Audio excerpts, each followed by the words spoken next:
Hey, there are few things that make me as nervous as hitting that live button, I have to say. Hi, and thank you for watching. Today, what I'm going to talk about is um, I've done a live stream every day for the past 5 days. And wait, I need to look at the camera.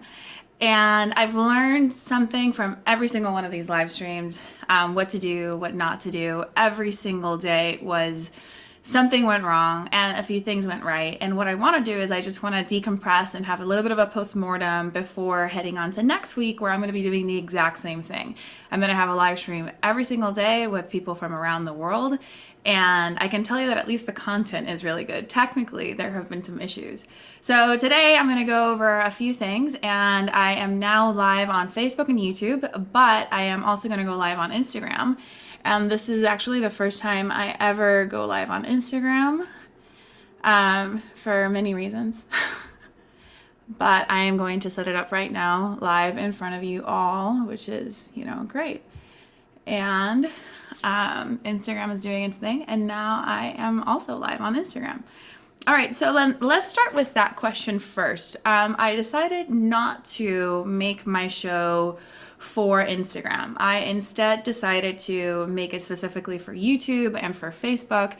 And the reason for that is that I don't have, a few reasons. One of them is because we are producing a really big international show. And it's going to need to air in America and Europe, or EMEA and APAC. And one of the considerations that we had was that we need to be able to, stream desktop content, several people talking at the same time from different areas, different networks. And the problem with Instagram is that you can only, the problem with Instagram is that you can really only, let me check my audio real quick. Okay, my goodness, so many things to handle at the same time. I'm hosting and I am watching this thing and I am looking at Instagram.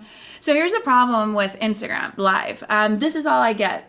Now, the great thing about Instagram Live is that I get this immediate feedback, which just feels amazing. So thank you. Like, this feels great. Obviously on YouTube and Facebook, there's only so much I can watch because I'm mostly looking at how healthy the stream is at the moment. So that's really what I'm looking at. And if there are comments, I should actually open this up, and it's just a little bit harder for me to look at that, and it doesn't really fill my screen. So on Instagram, what I like about it is that I'm talking to it and I can see the comments right there, and my eye line doesn't go away. Over here, I'm looking at the camera, I'm looking at my switching software, and I'm looking at how YouTube is doing, and then there's a different live chat for that.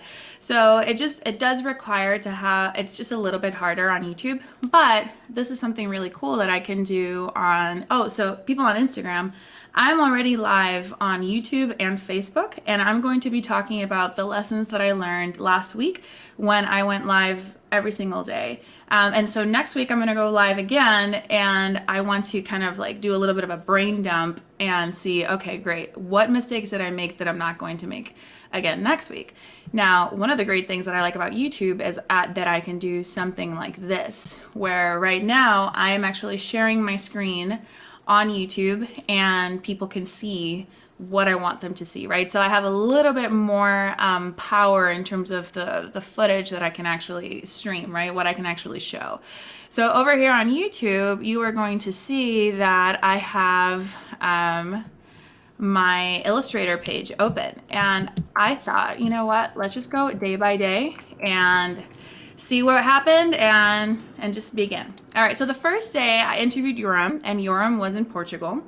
And it was a fantastic conversation. He is a business coach, and he works with different CEOs and leaders, and he coaches them on how to be better leaders with their team. So I've known him for a while on LinkedIn, and I followed him, and I really like what he has to say. And I was like, you know what?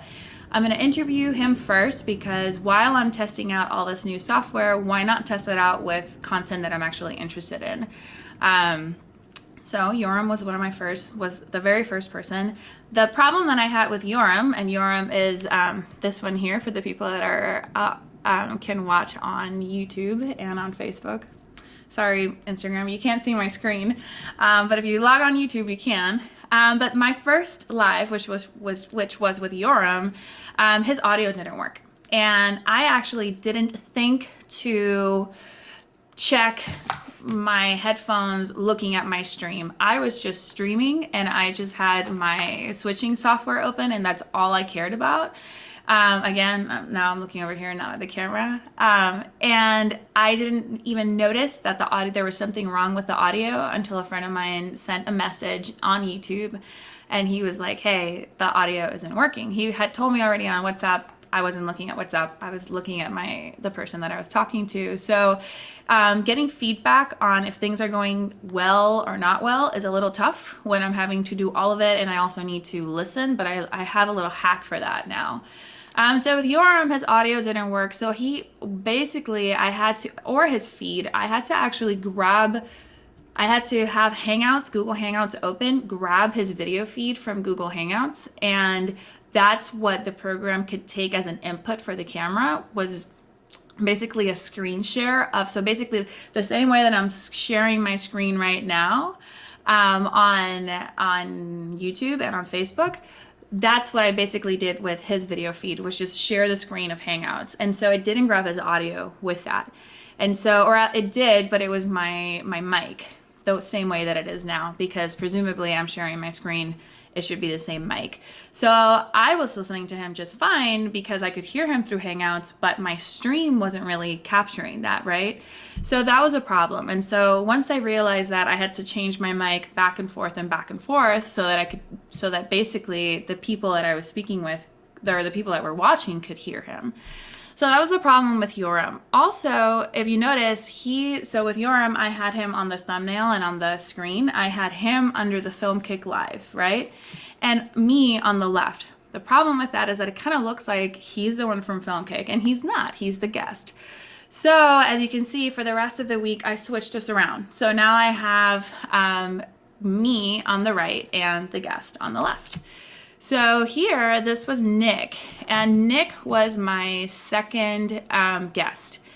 What I learned with Nick is that I shouldn't drink as much when I am doing these things, because I was, it was like, we started the stream at 10:30 o'clock at night, and I had already had a glass of wine, and then I was having another one while I was talking to him, and normally that's not a lot of wine for me, but it just kind of messed with my head, and I started getting really involved in the conversation and just kind of started talking a little too much. So that was a bit of a problem with Nick. But other than that, I feel like that show went pretty well. But that was kind of like a comment on myself. This was my third day was with Robert, and Robert is great. Robert is he owns 5 different companies, and he is too much wine. I know. Sorry. Oh my God. This is why I like Instagram way better. It's way more engaging, but you guys can't see my screen, and that's what I'm doing on YouTube. And that's kind of interesting, and you can't see it. So, you also get some trolls in there too. So then it's like interesting. What are people saying? And it's also a little distracting. So that's a problem with Instagram. Anyway, so with the third one with Robert, it was really interesting. I did have issues with his audio, like terrible issues with audio syncing with him. And I was able to contact the CTO of Stage 10, which I'm going to talk to you guys about a little bit now after I'm done, about what it is that I'm using as my switching software. And what I'm using to broadcast to Facebook and to YouTube. There we were able to, so what you see here, sorry guys, you guys can't see it. What you see here is basically, this is what I do. This is another hack that I discovered because I can't really rely on the stream always being perfect, is I actually have each participant record the talk on their computers. And that way they're recording on photo booth, or they're recording on their QuickTime.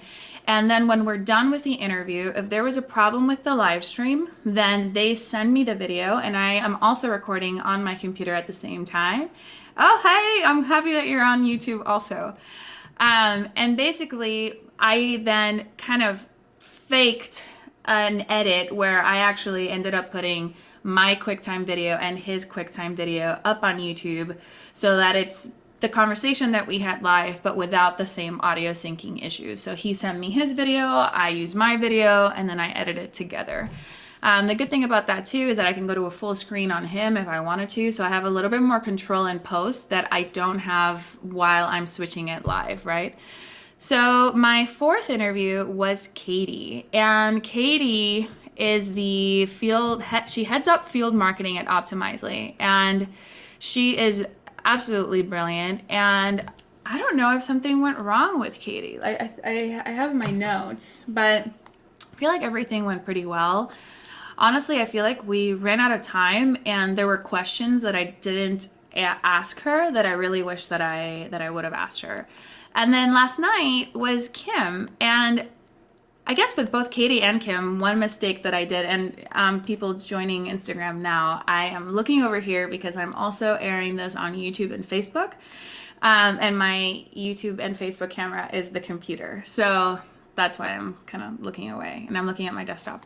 Anyway, so Katie and Kim, I was like, YouTube had like 2 people watching, and I'm like, you know what? Nobody's watching this, whatever. Nobody's watching this. And then it turns out that on Facebook, there were over 200 people watching, and I didn't even notice because I just wasn't paying attention to who was on Facebook or what was happening. I was just making sure, like, as long as the audio was fine, like technically those things were running well, I wasn't really paying attention to comments or views or anything like that. So I feel like I kind of ignored all of those people, but I'm handling a lot of things right now.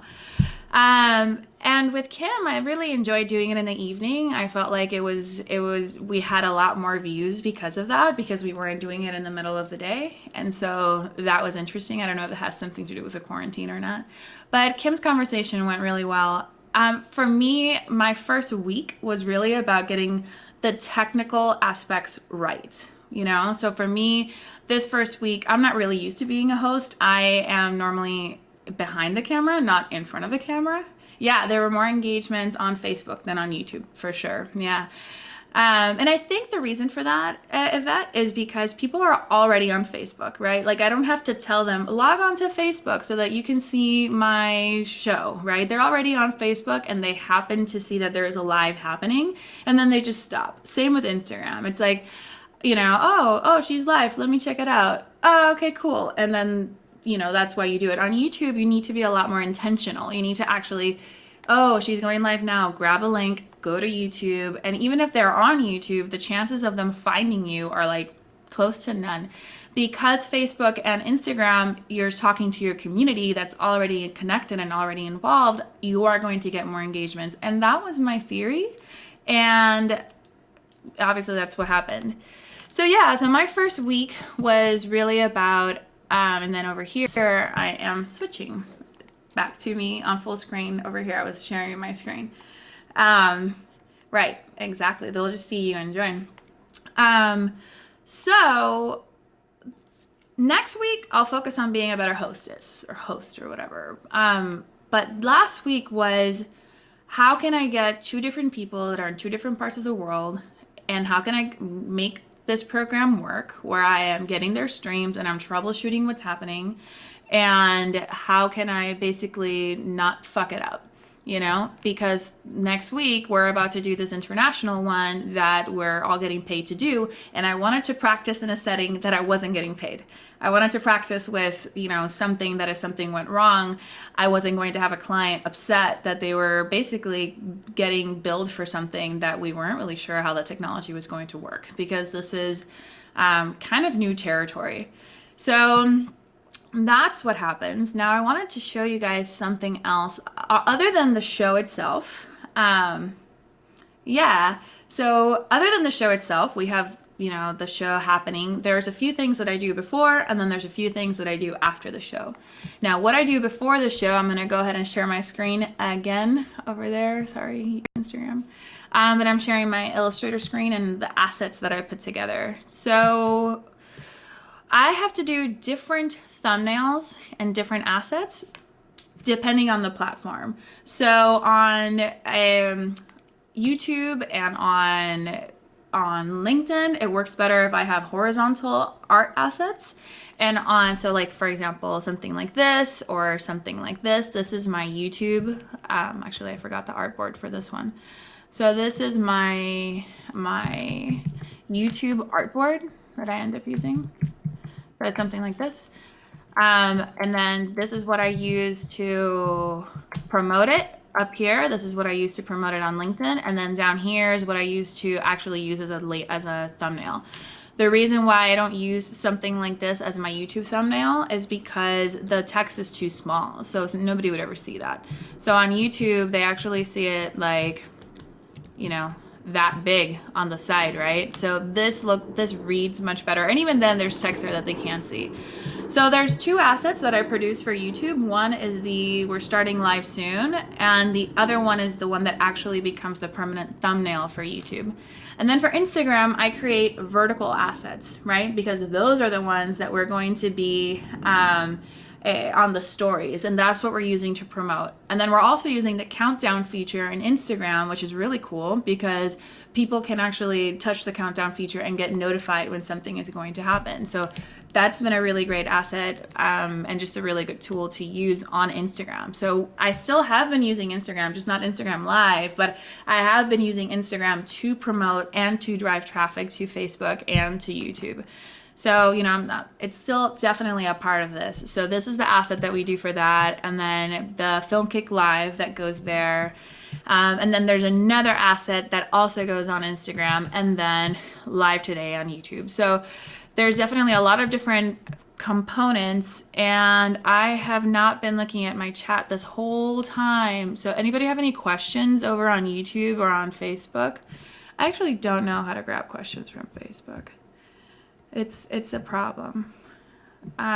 Looks like there's no questions over there. Any questions on Instagram regarding like just the promo assets that I create before the show starts? All right, so I'm gonna keep going. So the next thing that I do is then we do the live. Half an hour before we begin. So we're going to do the live at 4. I log on with the person at 3:30. And we do our tech check. You know, we're looking at, is the microphone working well? Is their camera working well? I help them position their screen so that they look a little bit better. So I don't want to see anybody's cameras looking up at them like that, especially since a lot of them have laptops, and you know, they'll put the laptop on their thighs, like on their lap, and that's not very good because as they move, the computer moves. And so there's a few things that we go over. We go over basically how to set them up, how to frame themselves well with the lighting that they have available. And then after everything is ready and we discuss what's going to happen, I also basically give them a recap of what the show is going to be about. Like, this graphic is going to come up first. This is how we're going to look like. And then when we're ready to go live, we go live, right? So I set up my show, and then I guess now would be a good time to talk about the program that I use. So Yvette asked me, how did you choose your color palette to promote? We have a color palette that we use for Filmkik already that Caleb soon created and put together, and we have the orange tones that we use for the H series, and we have other tones that we use. And so the blue is basically the same tone as the orange that we normally use, just a different hue. So it's blue. And so that's how I chose the color palette. I wanted to basically keep it on brand with everything else that we've been doing at Filmkik. And so that's how that happened. So once we're doing the show, I use Stage 10. And I've tried a few different ones. I tried Wirecast, I tried OBS, and the reason why I use Stage 10 is because I'm having to handle so many things, and I'm having to be the host, and I'm having to be the producer and the technical director of the show, that I needed the easiest thing that I could basically do all of those things in. And so I wouldn't say it's necessarily the best. There are others out there, and I think that for most people, something like OBS is probably the best tool to use to live switch your show. But in my case, I'm going to show you guys now on YouTube and on Facebook why I decided to choose OBS. So you are now going to actually see my desktop and what I am seeing where I am live switching my show right now. So, boom. Whoa, it's like Inception. It's like me a million times. Okay, so here on the left side, you can see all of the different feeds, right? So I have my camera, I have Illustrator, I have Premiere, and I have this desktop. So I basically got all of that ready before I started the show. So I knew that I wanted to have all of these things ready. If I wanted to right now just open up a new tab and show you something else, look how fast and easy it is. So like if I want to go and see National Geographic right now, I can go National Geographic website. I pull up the website. Let's say the person's talking and they're talking about National Geographic is so amazing. And I'm like, really? Tell me all about National Geographic. And then I'll probably go to full screen on them so that you don't see me like looking for stuff online. And so now I'm like, yeah, really? How great is National Geographic? Hasn't it been amazing? And then it's like, oh, okay, let's see National Geographic right now, right? And so this is live. And that was really, really, really, really easy. See, that was really, really easy. So, and then I go back to me, and that was also very easy because I decided this is now what I want you guys to watch. So I really recommend at least trying out something like Stage 10 if you're going to also be the host, because it's just so easy to put your show together and it's so easy to switch it while you're going. So over here you have these different, let me see how well you can see this actually. Oh, it looks like we have an issue with YouTube. Let me see what's going on. I think YouTube is dead. Oh, right here. Am I still sharing everything? All right, why don't we go to my face while I check on YouTube? Okay, so you see, this is one of the things that I need to check. And there it is. Yeah, it looks like YouTube is fine. All right, so normally I'm behind the scenes. I am not even in the studio when this is happening. And if something is crazy and something is happening, nobody sees my face, right? Like I can freak out and I can be like, guys, what happened to that feed? And I can like, you know, do whatever. And I can just be like, you know, keep talking because we can't go to the other person because they're not ready. But when I'm hosting and I'm having to like basically remain engaged and switch the show, it is a little hard, but honestly, anybody can do it. It's fun. I can tell you that when I'm done, I go like, like I can just like breathe. But let's go back to the switcher because it did work. So over here, you can see basically what I'm using. Now, if I wanted to, look how easy it is for me to put this together. This is what's live. What's on the right is what's live. And then what's, your eyes are so, yeah, it's a lot happening. Yeah. So this is what's live. It's what's on the right. This is when I'm planning to go live. And if I want to switch it, I do this. You see? So now you don't see the rest of it. But basically that's what happens, right? So I have the show going on here. And if I'm like, okay, let's talk about Premiere now, but I don't want to lose you, I could do something like this. And then suddenly I switch over to YouTube. And if I want to go back to this so that you guys can still see what I'm doing, we can do that.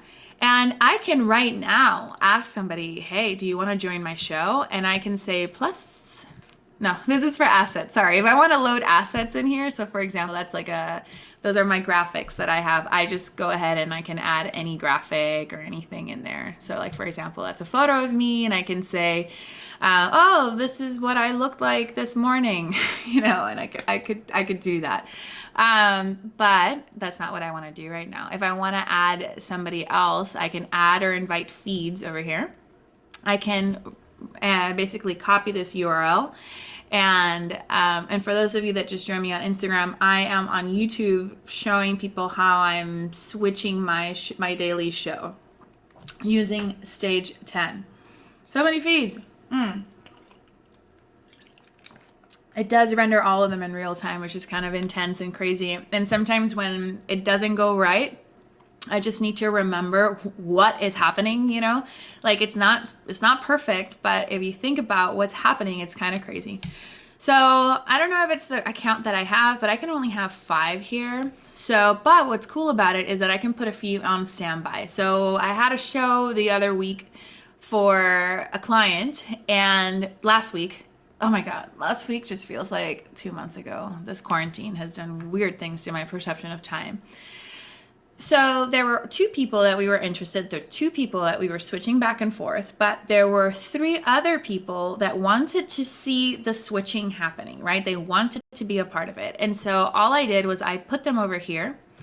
Well, not this one because I'm using that one. I put them like kind of like on standby. And so I didn't have them cluttering in here. I didn't have their audio messing with anything, which by the way, I can always turn somebody's audio off by just doing this.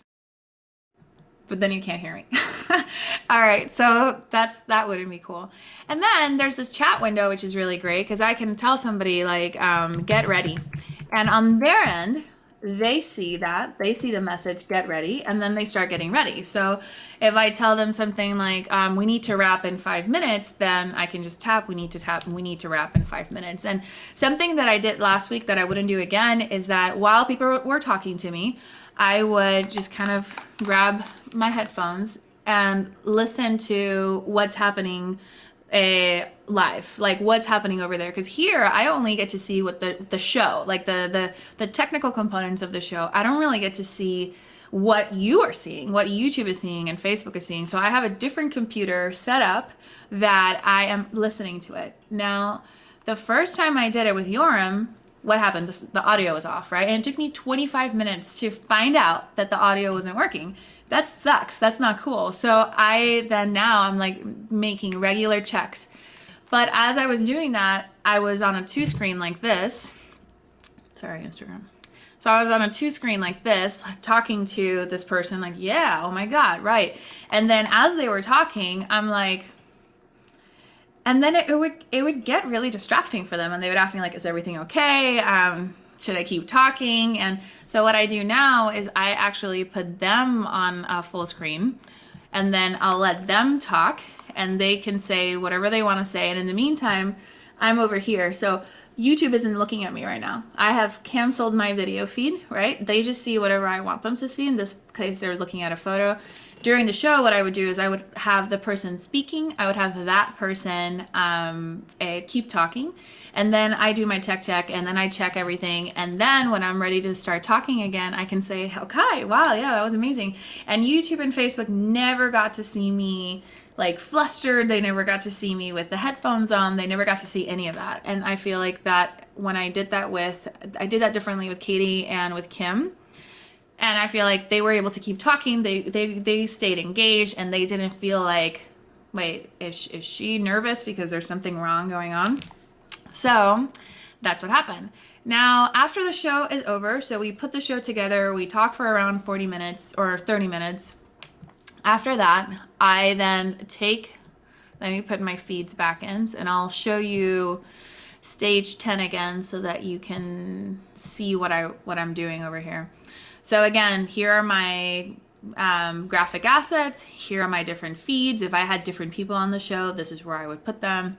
And they would be waiting and then they get to see the show. Over here, I get to basically build what I'm going to then put out in the program monitor out. So which is what's going on here. And over here, you can see all the different places that I'm going live to. So I'm going live on Facebook right now, and I'm also going live to YouTube. So this has been really great. So once we basically make the promo for the show, do the show, like prep for the show, do the show, what I do is, then I cut little pieces of it so that I can put those pieces up on Instagram and on YouTube, on LinkedIn. So let's check that out. I am going to put my Premiere back up and let me do that. And so Premiere is not here. Premiere went away. All right, so what I'll do is I'll add it again and then I'll add a local cam and you guys are still seeing this. I also have a different camera, actually. I have my USB capture camera over here. The reason why I'm not using that camera is because my light is changing while I'm recording, and I don't want to have my basically having to like, on top of doing all of this, also go and like adjusting my aperture as I go. Not something that I want to do while I'm recording this, while I'm hosting it, while I'm switching it, while I'm making sure that YouTube still works. No, not going to deal with that. So I have my handy dandy camera on the computer, and I'm very happy with that. So over here, I can say that I don't want a local cam. I want to share my screen. And then I decide, okay, done, but not the whole screen. That's not what I want to do. And, you know, if this were any other situation, I would just cut and say, hey guys, that feed isn't working, so what do we do? And then that's it. That's all you would see. But now we're live and you get to basically see me suffer. Isn't that wonderful? It's great. It's a little sadistic.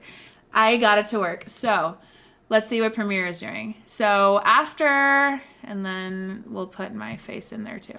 So with Premiere, I'm done with the show, right? I'm done with the live stream. I download the video from stage 10.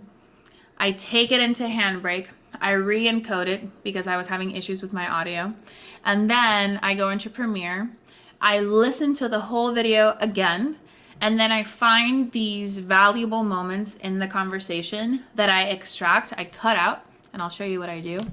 I cut out, and then I get them captioned. I really enjoy captioning my videos for many reasons. I like putting captions because, number one, I don't really watch a lot of videos with audio on. So I just find it that if it has captions on it, I'll read the video and I won't necessarily hear it. But also because it makes the video more accessible. More people that are hard of hearing, people that have that are just in a situation where they can't really be listening to the audio of a video. It helps them. It basically makes them able to appreciate the video as well. So I add the graphic at the beginning, and then I layer my captions on top here. And so here she was talking about basically how field marketing has pivoted during the quarantine. And I found that was really, really interesting, and that would be valuable to more people, like for example, on LinkedIn. And so I put together the captions up here, and then I end it here. And then I just put that. So it's a super simple edit. As you can see, I don't do any cuts. I like to keep it very genuine and raw. I don't want this show to be just very highly produced. That's not really the look that I'm going for. I want it to feel like how the conversation felt, you know, warts and all.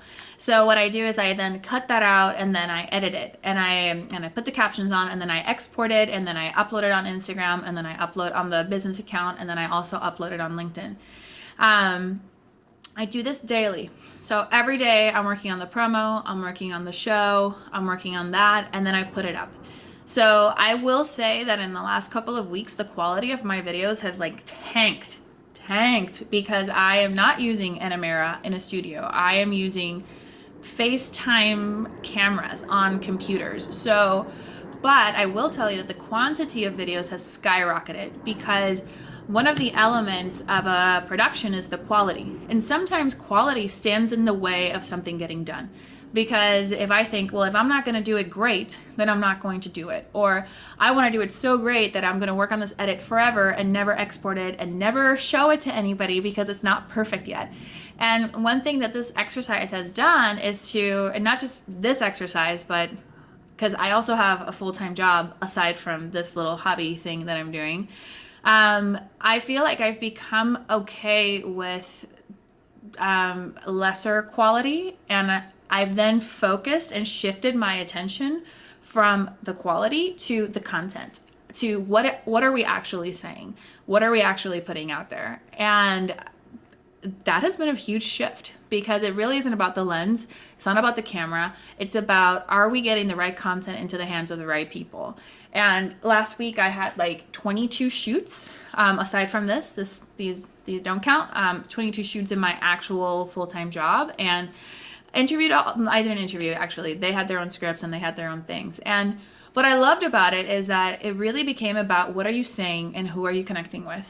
And I really enjoy that. So basically, by removing that super duper high expectation of quality, I have then started really focusing on the content and what are we actually saying, because everybody's on the same playing field, right? Everybody's like recording Zoom calls and everybody's recording, doing Instagram live. So I think that we're all in the same boat in terms of what we expect in terms of like visual quality. So let's really focus on content. So are there any questions? Yeah, exactly. So you can't let good get in the way of done. So Reston says you don't let good get in the way of done. And in my field and in the where I'm at professionally, it can be good and done, right? But so then the problem is that then I want everything to be good and done.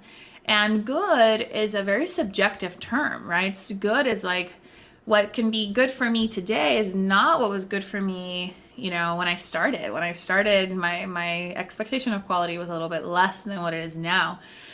So it's definitely been very humbling to put videos out there that are flat, that the audio is not synced, that things are out of focus, that it just doesn't look great. I mean, it's been like, okay, export, and it's really about the quality of the content. So if there are no questions, I kind of feel like wrapping up. So my first week was again about just getting the tech correct, understanding how YouTube works, understanding how to send the feed to YouTube and to Facebook at the same time, understanding how to switch, how to add different feeds on the fly, how to troubleshoot it when different people my guests are having problems with their computers, because I don't have control over their computer. I don't have control over their Wi-Fi. I don't have control over whether they have headphones or not, none of that. So this week has really been about just understanding the logistics of how the show is going to work.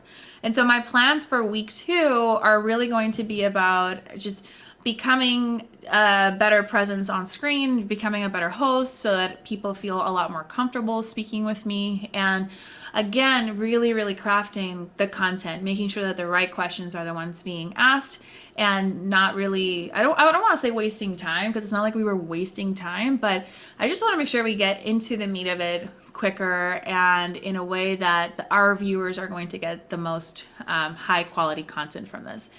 And just like that, I've been live for 37 minutes. No wonder my throat is so dry. And that's it. That's all I want to say about this week. This week's postmortem. I'm happy that I did it. So many things went wrong. The only piece of advice that I can tell anybody and everybody is you just need to start, because you're going to suck at the beginning. It's going to suck. It's not going to be good. There's going to be a lot of mistakes that are going to happen. And depending on where you are at your career, you might not actually be even be okay with making those mistakes, because they're very amateur mistakes, especially when you're working with new technology.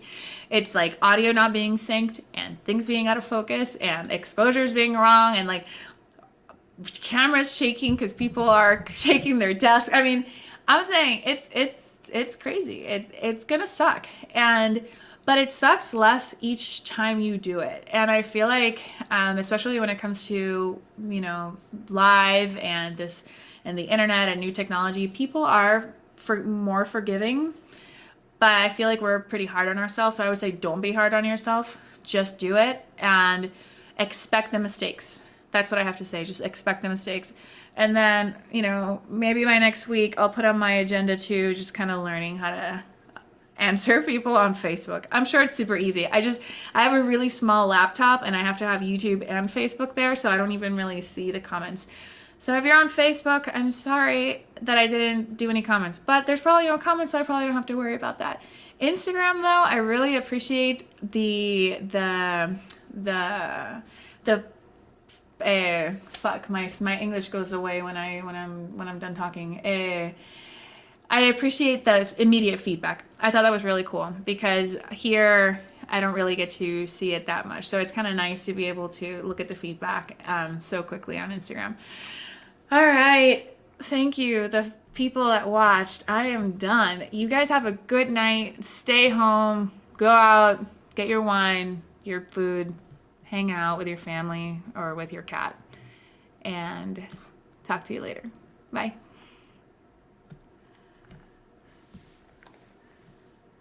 Oh, fuck. I'm still live over here. Okay. See ya.